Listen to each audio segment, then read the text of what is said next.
Diagram में भी बार बार देखना पड़े। ठीक है, डालिए हेडिंग, न्यू कॉन्सेप्ट आ रहा है, डालिए हेडिंग रेडियो एक्टिविटी। ए लो सर, अब रेडियो एक्टिविटी भी पढ़ने पड़े हमें, आओ पढ़ने पड़े बेटा। नेक्स्ट टॉपिक है, अब रेडियो एक्टिविटी बहुत ह्यूज टॉपिक है, लेकिन आपके में लिमिटेड में है, हम लिमिटेड से ज़्यादा बता दे रहे हैं। Radio activity, radio activity, radio बजन लगे तो हम आप एक्टिव हो जाएगी, यही तो रेडियो एक्टिविटी है। रेडियो एक्टिविटी देखिए, what the means of radio activity. क्या होता है ना, जैसे कि कोई हमारे ऊपर लाइट डाले, यहाँ लाइट डाले, light are also are radiations, ठीक है ना, पत्थर में डाले, गाड़ी पे डाले, सब में, तो ये सब इनएक्टिव है रेडिएशन के लिए, कुछ इफेक्ट ही नहीं होता उन पर। हम आप पे लाइट पड़ रही है, हमें कोई फ़र्क नहीं पड़ रहा। लेकिन एक बार यूरेनियम पे लाइट डाल के देखो, ना तम रहे हो ना यूरेनियम रहे क्या हो जाएगा, वो एक्सप्लोजन हो जाएगा उसमें, है ना। थोड़े रेडियो एक्टिविटी घटा देते हैं, बिल्कुल माइनस में लेके चलते हैं। जैसे रेडियम के पोस्टर्स लगे होते हैं रोड पे, ट्रैफिक सिग्नल्स लगे होते हैं ना, तो उस पर जैसे ही लाइट पड़ी वो एक्टिव हो जाते हैं, वो चमकने लगते हैं। तो जो सब्सटेंस लाइट के प्रति जो सेंसिटिव होते हैं, कुछ सब्सटेंस ऐसे होते हैं जो रेडिएशन के प्रति सेंसिटिव होते हैं, एक्टिव होते हैं, वो हमारे कहलाते हैं रेडियो एक्टिव सब्सटेंस। और रेडियो एक्टिव सब्सटेंस के साथ जो रेडिएशन रिलीज होती है वो हमारी कहलाती है रेडियो एक्टिविटी। रेडियो एक्टिविटी कोई अच्छी चीज़ नहीं है, पढ़ने के हिसाब से अच्छी है। रेडियो एक्टिव सब्सटेंस को हमें हाथों से भी नहीं छूना चाहिए, पॉइजनस होते हैं, अनस्टेबल होते हैं। आपके पास जो रेडियम वगैरह के पोस्टर्स आते हैं ना, ये बिल्कुल समझ लो जीरो रेडियो एक्टिविटी पे, सिर्फ ये आपके एक साइनिंग के पर्पज़ से आते हैं। बाकी अगर रेडियो एक्टिव सब्सटेंस को एनर्जी मिल जाए तो वो तो पटाखे की तरह बिल्कुल एक्सप्लोड कर दे, सबको विध्वंस कर दे उसको। ज़बरदस्ती जब रेडियो एक्टिव सब्सटेंस को एक्सप्लॉइट किया जाता है तो वो एटॉमिक बम, हाइड्रोजन बम बन जाते हैं आपके, है ना। तो रेडियो एक्टिविटी का सीधा सा मतलब है emission of highly active radiation by radio active substance. हम आपको एक रैंडम डेटा बता दें, लास्ट जो हमारा स्टेबल सब्सटेंस है वो है 83, एटॉमिक नंबर 83 वाला हमारा लास्ट सबसे स्टेबल सब्सटेंस है, दिस इज बिस्मिथ। ये कौन है आपका? बिस्मिथ। इसके बाद अगर आप 84 से ऊपर जाने लगोगे, 84 से जाने लगोगे, 84, 85, 86, तो ये अनस्टेबल होना चालू हो जाते हैं। मतलब इनमें कौन सी प्रॉपर्टी जाना चालू हो जाती है? Radio activity. जितने ऊपर आप जाओगे उतना, तो आपसे कभी कोई पूछ ले लास्ट स्टेबल एलिमेंट कौन है, लास्ट स्टेबल एटम कौन है हमारी पीरियोडिक टेबल में, वैसे पूछेगा नहीं कोई भी, तो वो कौन है? हमारा बिस्मथ है, एटॉमिक नंबर 83। एक फाइनली लास्ट स्टेबल न्यूक्लियस है। इसका जितने भी आपके एटम आते हैं उनके सबके एटम कैसे हैं? अनस्टेबल हैं। वो तो भैया रेडिएशन के प्रति बहुत ज़्यादा सेंसिटिव है। तो इसी फिनोमिना को बोलते हैं हम रेडियो एक्टिविटी। एक छोटा सा हमने आपको स्पेसिफिक पॉइंट बताया कि हमारे पीरियोडिक टेबल में लास्ट स्टेबल जो न्यूक्लियस है, जो लास्ट स्टेबल एटम है जिसका न्यूक्लियस स्टेबल है, वो है हमारा बिस्मिथ 83। उसके बाद अगर आप ऊपर जाओगे तो आपके एलिमेंट्स में कौन सी प्रॉपर्टी इंक्रीज होने लगेगी? रेडियो एक्टिविटी इंक्रीज होने। और जिसके पास रेडियो एक्टिविटी की प्रॉपर्टी जो उसका न्यूक्लियस हमेशा अनस्टेबल होता है, वो हमेशा भागेगा स्टेबल होने की तरफ।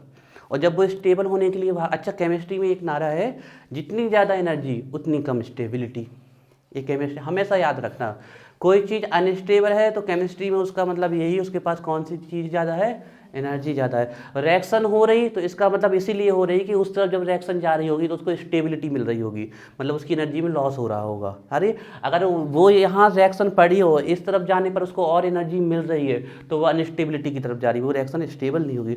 तो केमिस्ट्री में तो सीधा मतलब है कि कोई भी रिएक्शन हो रही है या केमिस्ट्री के टर्म में कुछ भी हो रहा है, उसका सीधा सा मतलब ये माना जाता है कि वो स्टेबिलिटी के लिए हो रहा है। और ये आप ध्यान देना कोई भी चीज़ स्टेबल हो रही है केमिस्ट्री में तो उसका सीधा सा एक ही रीजन है कि वो एनर्जी को लॉस कर रहा है, और कहाँ पर आ रहा है? अपनी स्टेबिलिटी के फॉर्म में आता है।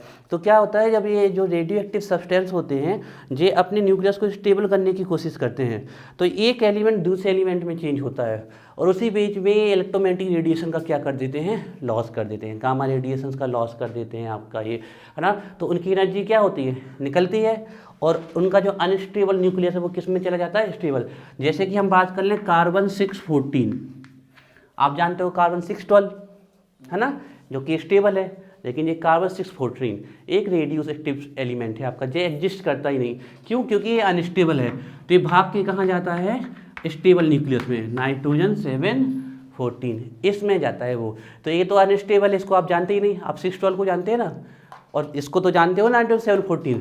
तो ये अपने आप को रीअरेंज करता है दूसरे एटम के साथ, और अनस्टेबल से किस स्टेट में जाता है? अपनी स्टेबल।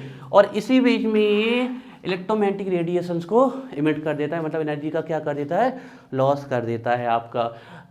मोस्टली अगर हम देखें तो 3 प्रकार के पार्टिकल्स पाए जाते हैं, या हम कह रहे हैं 2 प्रकार के पार्टिकल्स पाए जाते हैं रेडियो एक्टिव रेडिएशंस में, डेट इज अल्फा बीटा, और तीसरे पार्टिकल नहीं, तीसरी रे है जो कि है गामा रे। तो 3 प्रकार के पार्टिकल्स इमिट होते हैं। ये थोड़ी सी कहानी हमने आपको बताई है ना। चलिए तो डालिए रेडियो एक्टिविटी हेडिंग।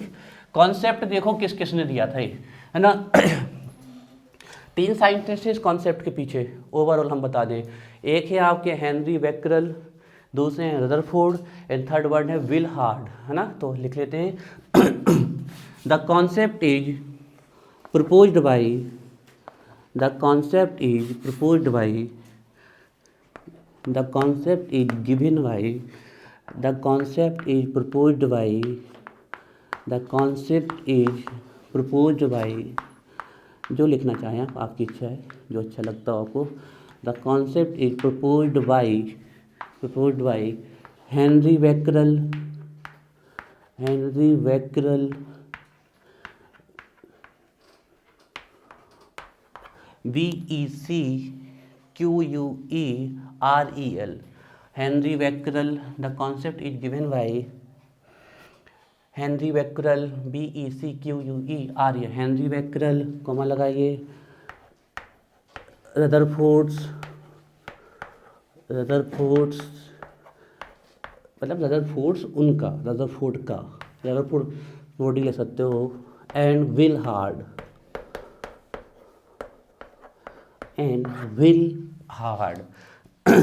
साइंटिस्ट इसके कोई मायने नहीं रखते हैं। रेडियम की द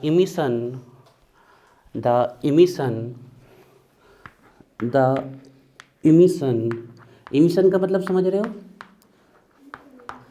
रिलीज होना, उससे कोई चीज़ स्ट्राइक करते हुए रिलीज हो रही है। जैसे हमने कहा बेल्टिंग जब होती है आपकी, तो वहाँ से क्या होती है? वहाँ से भी आपकी बहुत कह सकते हो कि हाईली एक्टिव रेडिएशन रिलीज होती है EMR के फॉर्म में। तो वो जब वो वेल्डिंग करता है, तो वहाँ से जो वो आपकी लाइट के फॉर्म में एनर्जी रिलीज हो रही है, वो क्या हो रही है? इमिट हो रही है, इमिशन हो रहा है उनका, है ना। समझे? The emission of highly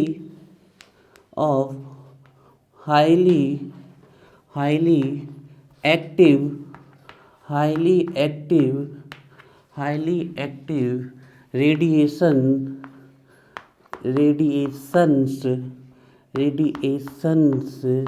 the emission of highly active radiations by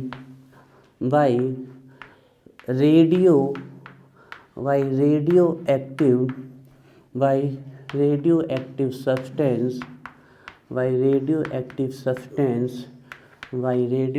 substance like radium, comma लगाइए, यूरेनियम, कॉमा लगाइए, thorium, etcetera is called radio activity,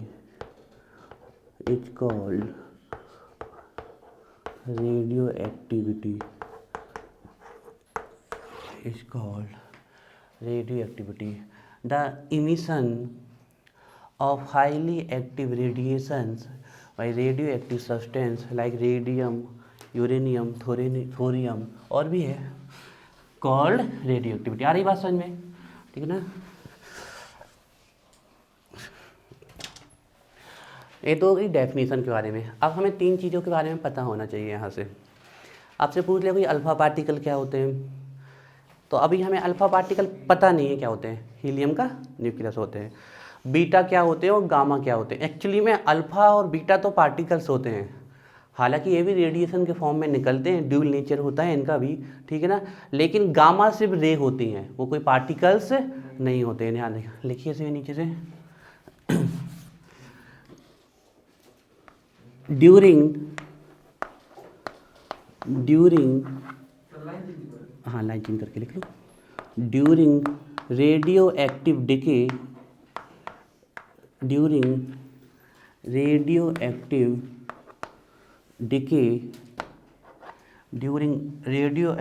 देखो टॉपिक किसकी गिर गई? तुम्हारी है तो उठाने नहीं है तुम्हें? ठीक है तो फिर ठीक है, रख लो, चलो अच्छे से रख लो। क्यों गिरा रहे हो? जेब में रखो अच्छे से, इसमें न मत रखो, जेब में रखो पास।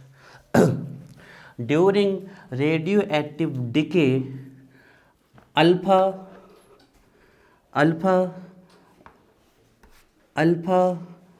Particle, beta particle and gamma ray are release.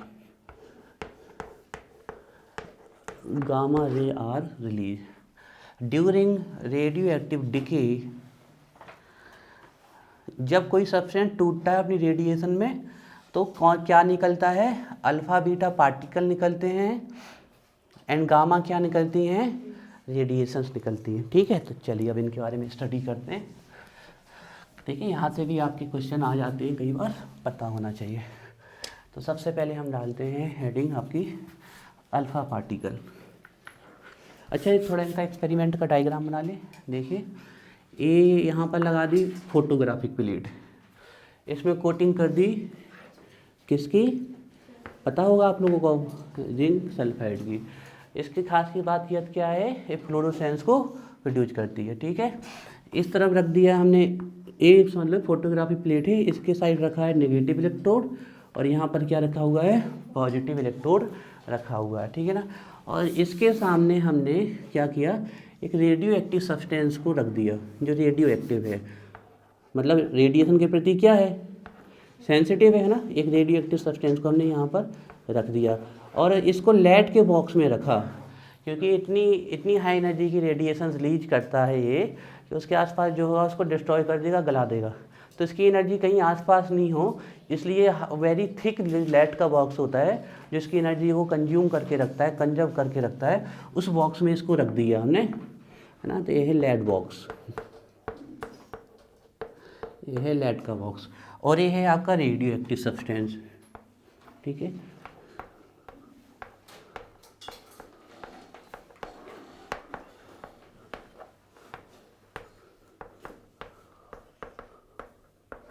ये हो गया आपका रेडियो एक्टिव सब्सटेंस। तो क्या होता है, जैसे ही इसको, अब हर जगह एनर्जी है, तो जैसे ही ये ओपन स्पेस में आता है एटमॉस्फेयर में, तो इस लाइट, जो भी लाइट या एनर्जी इसको मिल रही है एटमॉस्फेयर से, उससे सेंसिटिव हो जाता है। उसके द्वारा ये क्या करता है, रेडिएशंस को इमिट करने लगता है। तो कुछ रेडिएशंस होती हैं जो बिल्कुल सीधे चली जाती हैं, बिल्कुल सीधे। इसका मतलब क्या हुआ, ये चार्जलेस थी। इसका मतलब क्या हुआ, ये चार्जलेस है, सीधी सी बात है, क्योंकि ना तो नेगेटिव पॉजिटिव प्लेट की तरफ गई, ना ही नेगेटिव की। तो ये जो रेडिएशन थी, जो आपके,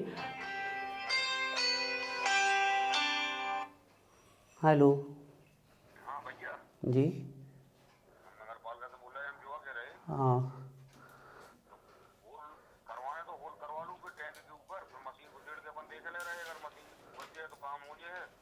अच्छा, आपकी पहचान में है कोई जो ये कर सक? पहचान में तो नहीं, हमारी पहचान में नहीं। सिलेंडर वाला ले आना, सिलेंडर में सर्वो लेना, उसमें सही रहेगा। अच्छा, कहाँ पर मिल जाएगा ये? वो जहाँ जी मकान वाले काम करते हैं उनसे संपर्क करना किसी को।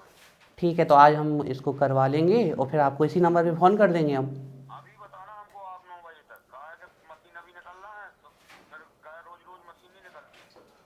अच्छा, तो आज ही करवाना पड़ेगा, होल आज ही करवाना पड़ेगा? और क्या, इतना होल करवाना है अपन को जितना बाल्टी का मोहड़ा होता है छोटा सा, अच्छा, बस उतना, उसमें अपना 4 इंच की पाइप चला जाएगा।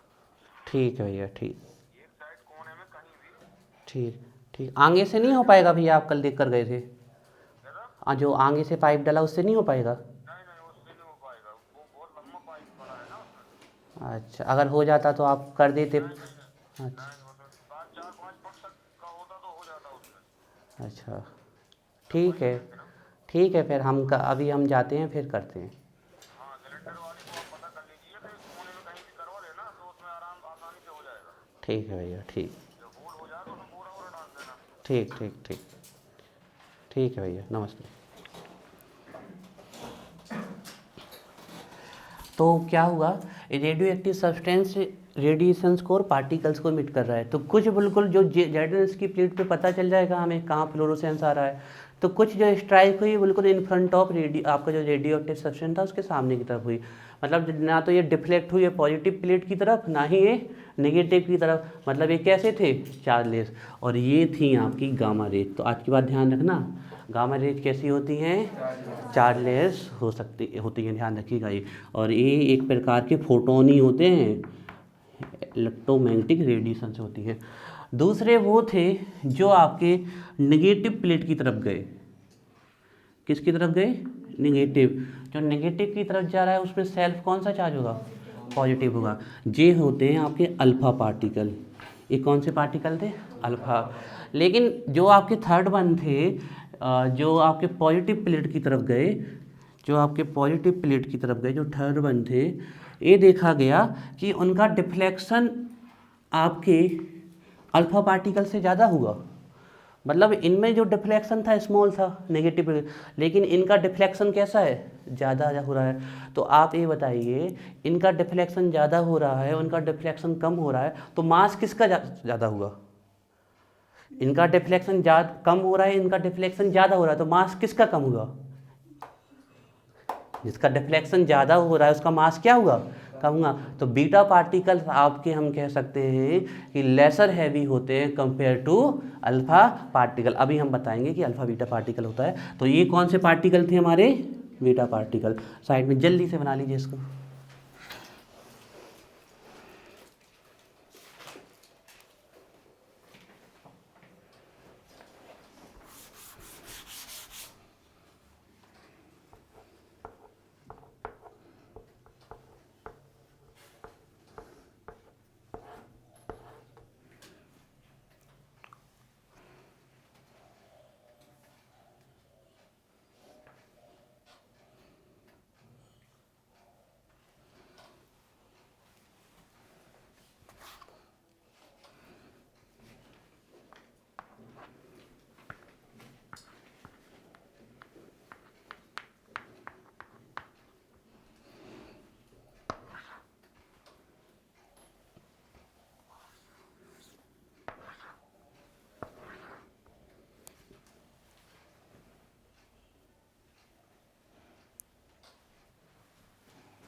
हो गया, चले अब। तो देखिए, जो अल्फा पार्टिकल होते हैं एक्चुअली में हीलियम का न्यूक्लियस होते हैं। अच्छे से समझना बात को, है ना। हीलियम का ये न्यूक्लियस होते हैं, हीलियम न्यूक्लियस। तो आज के बाद आपसे कोई अल्फा पार्टिकल्स के बारे में पूछ ले तो आप क्या आंसर देंगे, न्यूक्लियस ऑफ हीलियम, हीलियम का न्यूक्लियस। अब थोड़ा सा पहले नोट कर लो डायग्राम, फिर डिस्कशन करेंगे फास्ट। पहले अच्छे से डायग्राम बना लो फास्ट।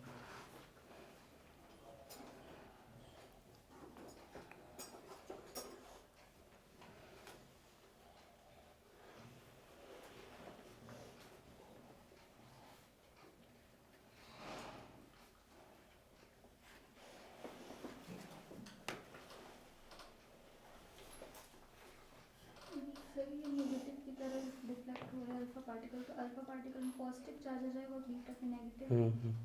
तो बीटा तो सर साइड जा रहा है, सर उसमें नेगेटिव कैसे आएगा। किस पे जा रहा है, पॉजिटिव की तरफ जा रहा है ना। तो जो पॉजिटिव की तरफ जा रहा है उस पर कौन सा चार्ज होगा,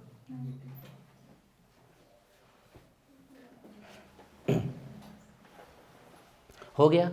चलिए अब चलिए, तो डालिए फर्स्ट हेडिंग अल्फा पार्टिकल। ठीक है, अल्फा पार्टिकल डालिए हेडिंग अल्फा पार्टिकल।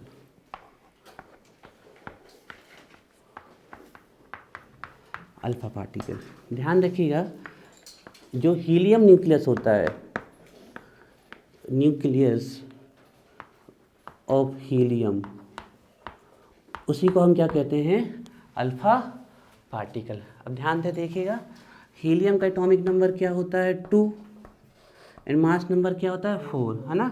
तो अगर हम इसका इलेक्ट्रॉनिक कॉन्फ़िगरेशन अरेंज करें तो ऐसा आएगा, इसके यहाँ न्यूक्लियस में क्या है, देखिए 2 क्या है प्रोटॉन और 2 क्या है न्यूट्रॉन। 2 यही होगा ना, हमें कैसे पता चला, यहाँ से पता चला कि कितने प्रोटॉन है 2 और कितने इलेक्ट्रॉन है 2, और 2 प्रोटॉन है तो यहाँ से 2 प्रोटॉन निकाल दो तो न्यूट्रॉन कितने बचे 2। तो प्रोटॉन और न्यूट्रॉन तो कहाँ पाए जाते हैं, न्यूक्लियस में। तो ये 2 प्रोटॉन 2 न्यूट्रॉन, और इलेक्ट्रॉन कहाँ रिवॉल्व करेंगे अराउंड द न्यूक्लियस, तो ये इलेक्ट्रॉन रिवॉल्व कर रहे हैं। तो अब होगा क्या, ध्यान से समझिएगा, है ना। हमने ये बोला कि हीलियम का न्यूक्लियस होता है अल्फा पार्टिकल, टोटल हीलियम नहीं होता है। तो ये हीलियम का न्यूक्लियस कब बनेगा, जब इलेक्ट्रॉन क्या कर देंगे, लॉस कर देंगे। तो उससे भी ये जो इतना पोर्शन है, ये जो इतना पोर्शन है हीलियम का, जिसमें 2 प्रोटॉन है एंड 2 न्यूट्रॉन है, यही क्या होते हैं हमारे अल्फा पार्टिकल। तो जैसे ही हम हीलियम का न्यूक्लियस बनाएंगे तो दोनों इलेक्ट्रॉन तो निकल गए, तो हीलियम पे कितना चार्ज आ जाएगा +2, तो it is alpha particle. Actual में ये अल्फा पार्टिकल होता है। कितना यूनिट इनके ऊपर, इनका एटॉमिक नंबर क्या होता है 2, और मास नंबर तो अभी भी चेंज नहीं होगा, क्योंकि मास नंबर किसका नंबर होता है, प्रोटॉन है न्यूट्रॉन। 2 इलेक्ट्रॉन निकलने से इसके ऊपर कितना चार्ज आ गया, 2 यूनिट पॉजिटिव चार्ज आ गया ना।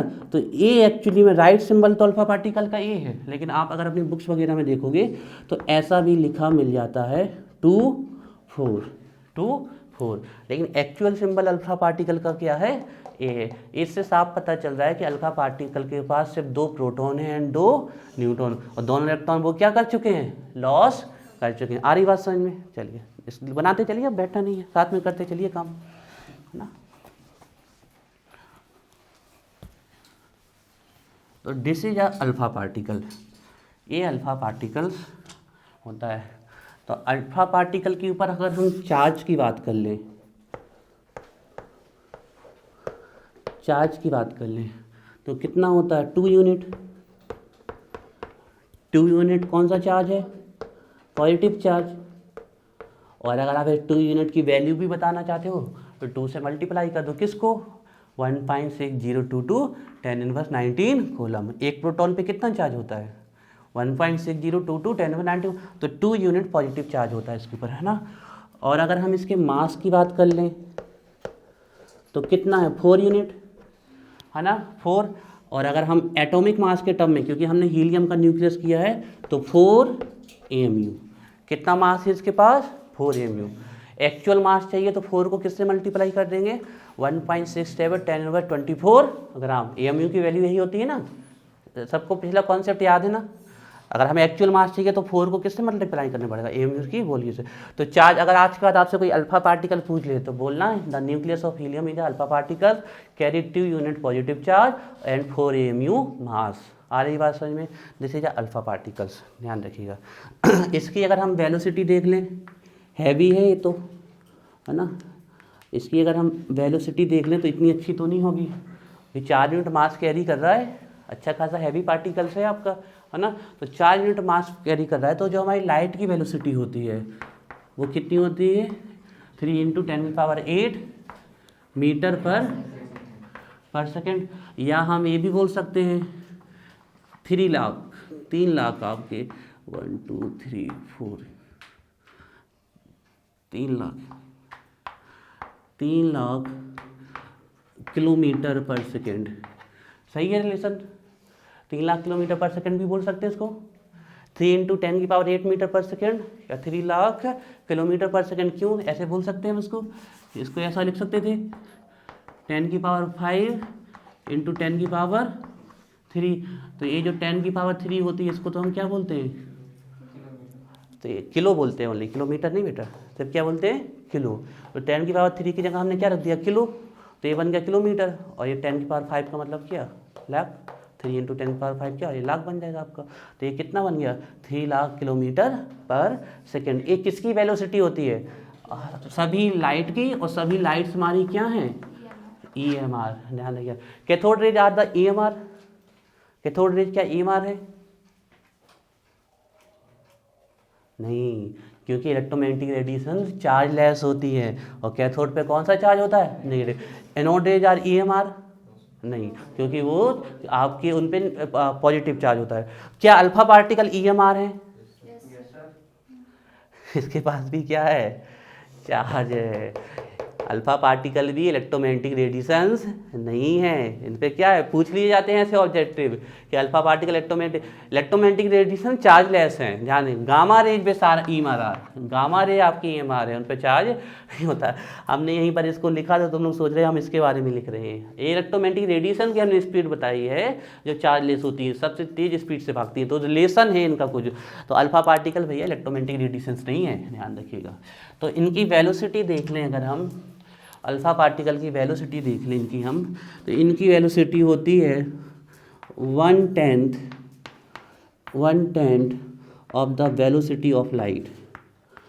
वेलोसिटी या speed of light, velocity of light या ईएमआर भी लिख सकते हो, लाइट या आप लिख सकते हो इलेक्ट्रोमैग्नेटिक रेडिएशन, है ना।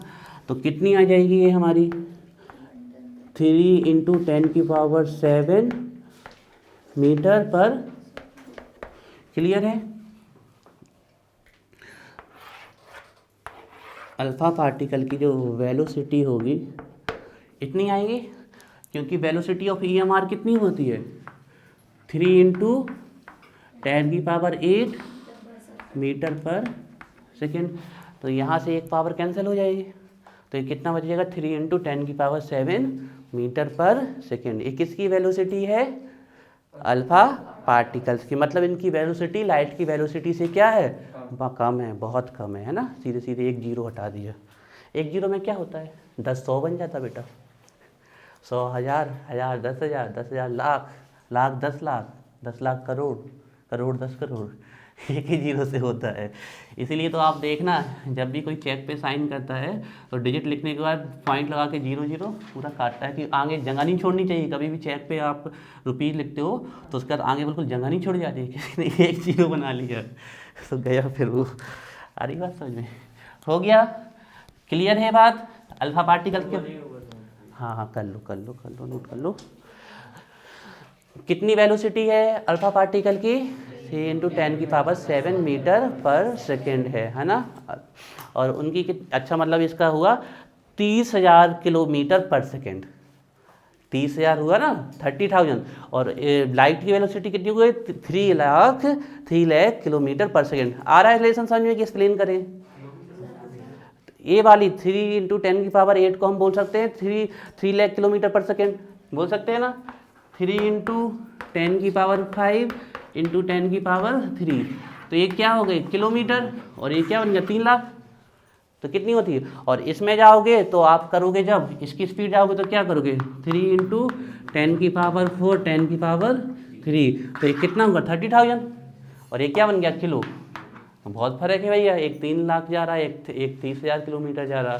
तो इसकी वेलोसिटी लाइट की वेलोसिटी से क्या होती है, बहुत कम होती है। क्लियर हो रहा है रिलेशन। चलो अब डालिए beta particles.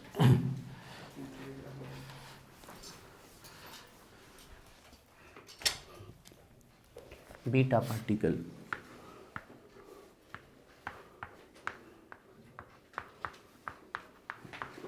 Beta particles actually में जो बीटा पार्टिकल्स होते हैं आपके, आप जब पढ़ोगे तो आपको एक ही से पड़ेगा काम, दो से काम नहीं पड़ेगा, लेकिन फिर भी हमारा काम है पूरा बताना आपको। तो बीटा पार्टिकल दो चीज़ें होती हैं आपकी, एक होते हैं इलेक्ट्रॉन, और ये इसी से आपका काम चलना है, और दूसरे होते हैं पॉजिट्रॉन। दूसरे क्या होते हैं आपके, पॉजिट्रॉन। लेकिन आपको इसको ध्यान रखना है, हमारा मतलब इससे काम चल रहा है हमारा इलेक्ट्रॉन से। पॉजिट्रॉन की एटम में कोई वैल्यू नहीं है, इसका ज़्यादा कोई पढ़ाई नहीं। आप भी सब किसको पढ़ते हो, इलेक्ट्रॉन, प्रोटॉन एंड न्यूट्रॉन को। पॉजिट्रॉन के बारे में आप कुछ नहीं पढ़ोगे। होता क्या है, दोनों का सिंबल क्या है, ई। दोनों का सिंबल क्या होता है, ई होता है। अगर हमसे कोई पूछ ले बीटा पार्टिकल का मास बताओ, कोई हमसे पूछ ले बीटा पार्टिकल का मास बताओ, तो बीटा पार्टिकल एक्चुअली में इलेक्ट्रॉन होते हैं, तो जो इलेक्ट्रॉन का मास होगा वही तो किसका मास होगा, बीटा पार्टिकल का। तो कितना होगा, 9 × 1 10⁻31 kg और 28। तो आपसे कोई बीटा पार्टिकल का मास पूछ ले तो जो इलेक्ट्रॉन का मास होगा वही क्या होगा, बीटा पार्टिकल। दोनों का सिंबल ही ई है। अब फर्क क्या होता है, दोनों मासलेस हैं। दोनों कैसे हैं, मासलेस। आप जानते हो मास कैसा है, नेग्लिजिबल। बताया था हमने एटम के मास पे इलेक्ट्रॉन के मास का कोई भी रोल नहीं है। तो इनका मास तो नेग्लिजिबल हो गया, लेकिन इस पे कितना यूनिट नेगेटिव चार्ज होगा, 1 यूनिट। देखो आप कहोगे सर हम यहाँ लिखते हैं, हाँ लिख सकते हो आप यहाँ भी, लेकिन एक्चुअल रिप्रेजेंटेशन ऐसा होता है। इसके ऊपर कितना नेगेटिव चार्ज होता है, 1 यूनिट, और इतना ही यूनिट पॉजिट्रॉन पे क्या होता है, पॉजिटिव चार्ज। तो दोनों आइडेंटिकल है इन टर्म्स ऑफ मास, लेकिन दोनों में डिफरेंस क्या है, इस पे जितना नेगेटिव चार्ज होता है पॉजिटिव में उतना ही क्या होता है आपका पॉजिटिव चार्ज होता है, जैसे कि प्रोटॉन में होता है। तो आपसे कभी भी कोई पूछ, अच्छा आप इस सिंबल को ऐसे भी अपनी सुविधा के लिए ऐसे ले सकते हो। हम इलेक्ट्रॉन को कैसे लिखते हैं, ऐसे, और इसका मास कैसा हुआ 0। तो कितना यूनिट नेगेटिव चार्ज होता है, 1 यूनिट, और मास कैसा होता है 9.1 10⁻31 kg, जो कि कैसा मास है, नेग्लिजिबल मास है। तो ये सिंबल होता है आपका बीटा पार्टिकल का, it is a beta particle. इस वाले को आप अवॉइड कर सकते हो, ठीक है।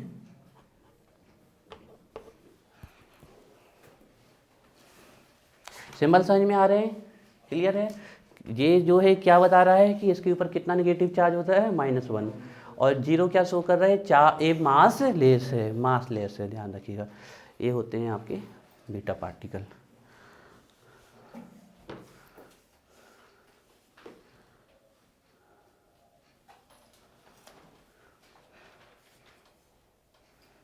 ये होते हैं आपके बीटा पार्टिकल। तो बीटा पार्टिकल पे कोई मास पूछ ले, मास हमने ऊपर लिख दिया, हम फिर से लिख देते हैं।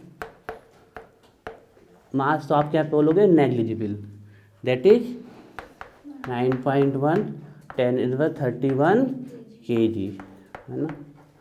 और अगर कोई इन पे चार्ज पूछ ले तो कितना चार्ज होता है, 1 unit negative charge, that is -1.60 10 × 10⁻19 coulomb. जानते हैं ना आप ये सब चीज़ें।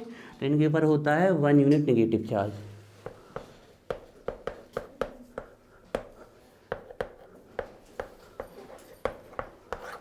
वन यूनिट नेगेटिव चार्ज होता है इनके ऊपर।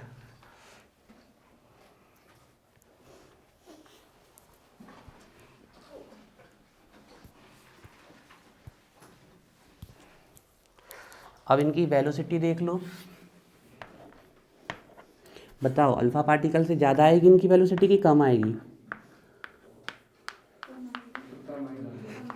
सोच के बोला करो ना तुम लोग। ये हल्के हैं कि हैवी भारी है, अल्फा पार्टिकल से तो हल्के हैं ना ये, तो इनकी वेलोसिटी ज़्यादा नहीं आएगी।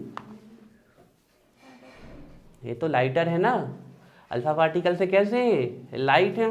ये मास नेग्लिजिबल मास है इनके पास, और अल्फा पार्टिकल पे कितना मास था, 4 यूनिट मास था।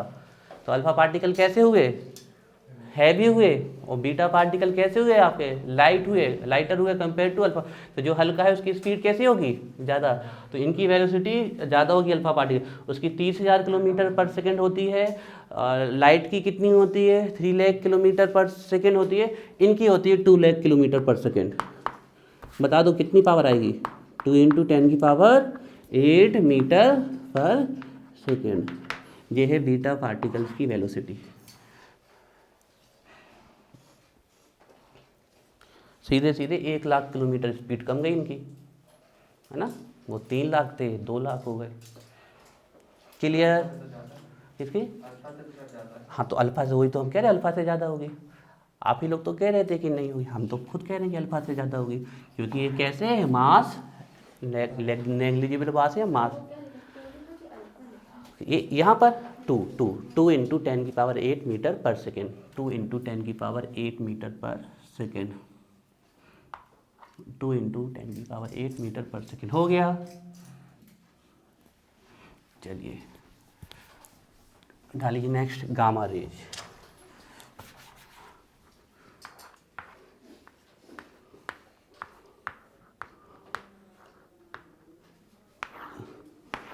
Gamma rays. अब आपसे कोई पूछ ले गामा रेज क्या है, ध्यान रखिएगा, ये क्या होती हैं, EMR ही होती हैं, electromagnetic radiations of very high energy, very high energy, electromagnetic radiation of very high energy. Actually में ये फोटोन होते हैं, फोटोन। फोटोन किसने बताई थी फोटोन का ये सिंबल, किसने बताया था? प्लांक ने। प्लांक ने कहा था कि लाइट में और रेडिएशन में एनर्जी किस फॉर्म में रहती है? बंडल्स के रूप में। और एक बंडल का नाम उन्होंने क्या बोला था? क्वांटा। या लाइट के लिए उसी उन्होंने क्या बोला था? फोटोन बोला था। अभी आप पढ़ोगे आगे प्लांक्स की थ्योरी। तो एक प्रकार के क्या होते हैं? फोटोन होते हैं, एक प्रकार के फोटोन होते हैं, एक प्रकार के electromagnetic radiations of very high energy. अब क्वेश्चन है हमारा, अब हमने आंसर सीधी सीधी लिख दिया है यहाँ पे, है ना। आपसे कोई पूछ ले अल्फा बीटा एंड गामा, आ चुका है क्वेश्चन। अल्फा बीटा और गामा पार्टिकल तो नहीं बोलते गामा रे को, लेकिन बाई डिफॉल्ट अगर लिखा आ गया तो उस कन्फ्यूज मत होना। अल्फा बीटा और गामा रे में से कौन EMR है? ये हमारी EMR है। और इसको हम ऐसे आइडेंटिफाई भी कर सकते हैं कि ये चार्ज लेस होती है। इलेक्ट्रोमैग्नेटिक रेडिएशन पे कोई भी चार्ज नहीं होता है, ध्यान रखिएगा। इसका रीजन ये होता है कि ये दोनों फील्ड में डिफ्लेक्ट होती है, इलेक्ट्रिक फील्ड में भी है, मैग्नेटिक फील्ड में, तो टोटल मैग्नीट्यूड इनका कैंसिल हो जाता है ना। अब इन पे हम मास की बात कर लें, है ना। मास देख लें इनका, हम मास देख लें, मास देख लें, मास देख लें हम इनका, मास देख लें। तो ये होते हैं मासलेस, मासलेस होते हैं, कोई भी मास नहीं होता है इनका। चार्ज देख लें, तो चार्ज होता है क्या? नहीं होता है, चार्ज लेस होते हैं। आपने कहा सर हमें सिंबल तो बता ही नहीं इसका, आपने ये लो ये सिंबल बता देते हैं, यहीं कहाँ बता दें, यहाँ बता देते हैं, चलो। जे होता है, इनके पास चार्ज कैसा होता है? 0, और मास भी कैसा होता है? 0। तो चार्जलेस एंड मासलेस। अब आप कहोगे सर हमें तो चार्ज यहाँ लिखना की आदत है, तो आप यहाँ लिख दो, लो चार्जलेस, और मास कहाँ लिखने की आदत है? यहाँ, तो ये मासलेस। तो चार्जलेस एंड मासलेस होते हैं। तेजी से भागेगा यहाँ पर, वो भाग रहा था 30,000 किलोमीटर, फिर दूसरा आया वो 2 लाख किलोमीटर पर सेकेंड, और ये कितना? 3 लाख किलोमीटर पर सेकेंड भागेगा। तो इनकी वेलोसिटी लिख लो, वेलोसिटी है इनकी 3 × 10⁸ मीटर पर second. This is the velocity of light of beta particles. जल्दी से तीनों पढ़ लो, और कहीं कोई डाउट हो पूछ लो, फिर आगे चलें।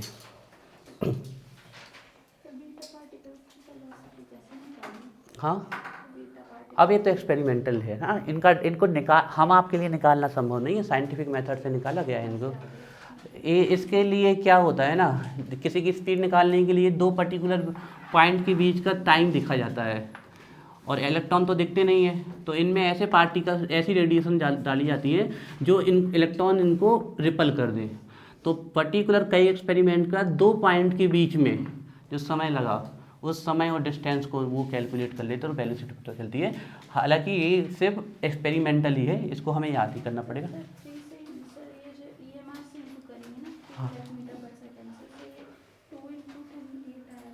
टू इंटू 10⁸ मतलब वो 1 लाख किलोमीटर कम पर सेकेंड उनकी स्पीड कम है, और EMR की कितनी है? अगर हम इन सब की कंपेयर कर रहे हैं लाइट की वेलोसिटी से, तो पहली वाली जो है 1/10 ऑफ लाइट की वेलोसिटी है, मतलब 3 × 10⁷ 30,000 किलोमीटर पर सेकेंड। दूसरी जो है वो 2 × 10⁸ किलोमीटर पर सेकेंड, और तीसरी की वेलोसिटी वही है जो किसकी है? लाइट की है, दैट इज 3 × 10⁸ किलोमीटर पर सेकेंड। आ रही बात है? कहाँ पूछो ना, जो भी डाउट पूछ लो। सर ये 2 × 10⁸ मीटर पर सेकंड, सर इसको इंटू करेंगे ना सर, इससे करना नहीं चाहिए? किससे? सर 3 लाख मीटर पर सेकंड। हाँ, तो इंटू कर दो, 2 लाख किलोमीटर पर सेकेंड तो आइए, कर लो इंटू, क्या दिक्कत है? 2 को आप ऐसे कर दो, देखो इनको 10⁸ को 2 भाग में तोड़ लो, एक 10⁵, एक 10⁵3। तो 10⁵3 का मतलब क्या हो जाएगा? किलो, तो किलो और मीटर किलोमीटर, और 10⁵ आ जाएगा, तो ये 2 और 10⁵ का मल्टीप्लाई कर दोगे तो 2 लाख तो बन गया है। क्लियर है? 10⁵ मतलब लाख, 6 मतलब 10 लाख। क्लियर? आ रही बात समझ में? लिखो यहाँ पर, लगाओ 0 लगाओ, 2 लाख 2 हाँ लिखो, इंटू 3, आगे लिखो मीटर पर सेकेंड। अब इसको 3 की जगह पे क्या आ जाएगा, किलो, लिखो उसको 2×10⁵ किलो, नहीं अभी 10 हट जाएगा ना, क्योंकि उसकी जगह किलो और आगे क्या बचा, मीटर पर सेकेंड। अब देखो इसको ये कितनी यूनिट आ रही है, पढ़ो इसको, 8 हो गया। इसको देखो ये कितना नंबर आ रहा है, इसको बोलो आप अपने मन में यूनिट प्लेस से। 2 लाख 20 लाख मीटर पर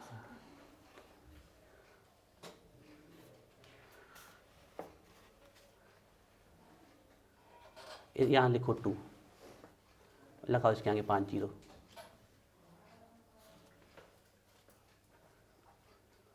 लाख आ रहा, कहाँ आ रहा है 20 लाख, करो काउंट। 2 लाख हाँ तो 2 लाख ही तो हुआ। अभी बताओ कन्फ्यूजन इसी में था, नहीं तो और जल्दी पूछो, क्या मैं ही खड़ हो गया। अभी देखो प्रमोद चालू है कैमरा, पढ़ लो जल्दी से, कहीं कोई डाउट हो जल्दी बताओ। चले आगे,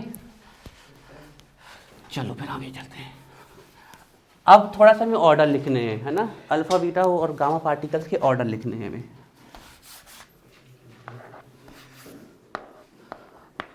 किस चीज़ का ऑर्डर लिखना है आप लोग लिख के दिखाना है। एक तो पेनिट्रेटिंग पावर का ऑर्डर लिखना है, दूसरा आयोनाइजेशन पावर का ऑर्डर लिखना है। अब सुन लो, पहले हिंट सुन लो, नहीं तो ऑर्डर नहीं लिख पाओगे, है ना। पेनिट्रेटिंग पावर का ऑर्डर ऐसा होगा, जिसकी स्पीड जितनी ज़्यादा होगी उसकी पेनिट्रेट करने की पावर उतनी ही ज़्यादा होगी। What the means of penetrating power, can pass through thin metal foil bye striking. अगर उसको हम स्ट्राइक करेंगे तो वो थिन मेटल फॉइल्स में होल करते हुए क्या हो जाएगी, निकाल जाएगी। This is penetrating power. और पेनिट्रेटिंग पावर डायरेक्टली प्रोपोर्शनल होता है स्पीड के। तो आपको ऑर्डर लिखना है अभी पेनिट्रेटिंग पावर का। दूसरी आयोनाइजेशन पावर। आयोनाइजेशन का मतलब होता है कि वो खुद आयंस में कन्वर्ट हो, और दूसरा जब दूसरे से टकराए तो उसके भी इलेक्ट्रॉन निकाल के उसको भी किस में कन्वर्ट कर दे, आयंस में। फिर से सुनो, आयोनाइजेशन का मतलब हमने कहा जिसके पास खुद चार्ज हो, जिसके पास खुद क्या हो, चार्ज हो, और अगर वो दूसरे से टकराए तो उसके भी इलेक्ट्रॉन क्या कर दे बाहर, उस पर भी क्या लिया है, चार्ज। तो ये क्या क्रिएट कर रही है, आयंस। तो ये आयोनाइजेशन पावर डायरेक्टली प्रोपोर्शनल किसकी होगी, चार्ज की। उसके में आयोनाइजेशन पावर ना के बराबर नहीं पाई जाएगी। तो सब में निगेटिव में भी होगा तो वो पॉजिटिव को आयोनाइज करेगा, और पॉजिटिव होगा तो वो निगेटिव फॉर्म में आयोनाइज करेगा। अच्छा ये पहले ये बात सुनो, ऑर्डर लिख लोगे अब आप लोग। पेनिट्रेटिंग पावर अभी लिखना है, penetrating power directly proportional speed of light, और आयोनाइजेशन पावर उसी की ज़्यादा होगी जो स्वयं ज़्यादा से ज़्यादा आयंस में कन्वर्ट हो रहा है, और तो वो दूसरे को भी कर देगा। तो ऑर्डर लिखो पहले नंबर आप लोग पेनिट्रेटिंग पावर का।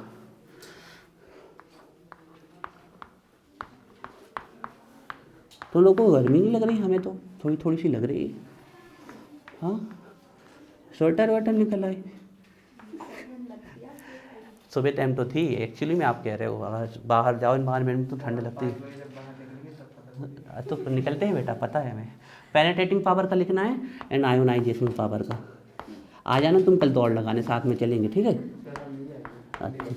अच्छा चलो, एंड आयोनाइजेशन पावर का ऑर्डर लिखो। चलो बात नहीं, तुम लोग ऐसे पढ़ाई के समय गप्पे मत मारा करो। चलो आयोनाइजेशन पावर और पेनिट्रेटिंग पावर। तो सबसे ज़्यादा स्पीड किसकी है, तो सबसे ज़्यादा पेनिट्रेटिंग पावर किसकी होगी, गामा देगी। उसके बाद बीटा की, और सबसे कम अल्फा पार्टिकल की पेनिट्रेटिंग पावर होगी। रीजन ये सबसे लाइट है, ये सबसे हैवी है। इसकी स्पीड क्या है सबसे ज़्यादा, इसकी स्पीड क्या है 3 × 10⁸ मीटर पर सेकेंड। इसकी स्पीड क्या है 2 × 10⁸ मीटर पर सेकेंड। और इसकी स्पीड कितनी है 3 × 10⁷ मीटर पर सेकेंड, है ना। और आयोनाइजेशन पावर किसकी सबसे ज़्यादा, किसकी, अल्फा की सबसे ज़्यादा। उसके बाद बीटा के। और जो खुद चार्जलेस है तो वो तो पहले तो आयोनाइट हो ही नहीं, तो दूसरे को क्या आयोनाइट करेगी, तो किसकी सबसे कम होती है, गामा की। ये ऑर्डर ध्यान रखिएगा, पूछ लिया जाता है ना। इस पर कितना यूनिट चार्ज होता है, +2 यूनिट, यही होता है ना। इस पर कितना -1 यूनिट, है ना। और ये कैसा होता है, चार्जलेस होता है। चार्जलेस, ठीक है। स्कूल है आपका 8 बजे?